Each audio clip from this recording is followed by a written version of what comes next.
ഇന്നലെ കൂടി മെസ്സഞ്ചറിൽ ഒരാൾ പറഞ്ഞിട്ടേ ഉള്ളൂ, കാരണം നീ ടോപ്പിക്ക് മാറ്റി പിടിച്ചോ, ഇനി അവിഹിതം പറയാൻ പാടില്ല, അവിഹിതം പറയാൻ പാടില്ല. എന്നാൽ ഇത് എങ്ങനെയാ പറയാണ്ടിരിക്കുക? രാവിലെ തന്നെ ഈ ഓള ന്യൂസുകൾ നമ്മുടെ മുമ്പിലേക്ക് എത്തിക്കൊണ്ടിരിക്കുകയാണ്. എന്തൊക്കെ മായ കളികളാണ് ഇത് പിടിക്കപ്പെടാതിരിക്കാൻ ഓരോരുത്തരും കാണിച്ചു വിടുന്നത്. പ്രൊഫൈൽ ലോക്ക് ആക്കുക, വ്യൂ പ്രൊഫൈൽ വീണ്ടും മുഖമൊക്കെ തെളിച്ച് വന്നിട്ടുണ്ട് കേട്ടോ.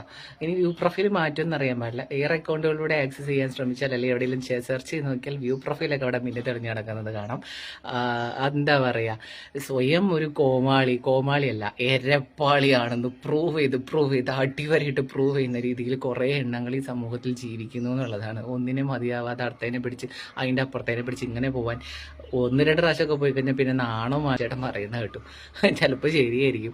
അത് തന്നെ ആദ്യത്തെ കോല് കയറുന്നവരെ മാത്രമേ ഒരു ചമ്മലൊക്കെ ഉണ്ടാവുള്ളൂ അത്രേ. പച്ചയ്ക്ക് അങ്ങനെ തന്നെയാണ് പറയണ്ടേ. ജനാധിപത്യപരമായ ഡയലോഗ്സ് അല്ല ചില സമയത്ത് പറയുന്നതെന്ന് പറയാറുണ്ട്. ജനാധിപത്യപരമായിട്ടൊക്കെ നമുക്ക് എങ്ങനെയാണ് ഈ കാര്യങ്ങൾ സംസാരിക്കാൻ പറ്റുക? ഈ ചെയ്യുന്ന പ്രവൃത്തി നല്ലതാണോ? എൻ്റെ റിലേഷൻഷിപ്പ് ആരും ചോദ്യം ചെയ്യരുതെന്ന് പറയാറുണ്ട്. ആ റിലേഷൻഷിപ്പാണ് നാടും നഗരവും വീട്ടുകാരും നാട്ടുകാരും അറിഞ്ഞുണ്ടാക്കി തന്നിട്ടുള്ളത്. അത് മതിയാകാണ്ട് പോകുമ്പോൾ അതിന് റിലേഷൻഷിപ്പ് എന്നല്ല വിളിക്കുക, അഭിഹിതം എന്ന് തന്നെയാണ് വിളിക്കുക, അനാശാസ്യം എന്ന് തന്നെയാണ് വിളിക്കുക.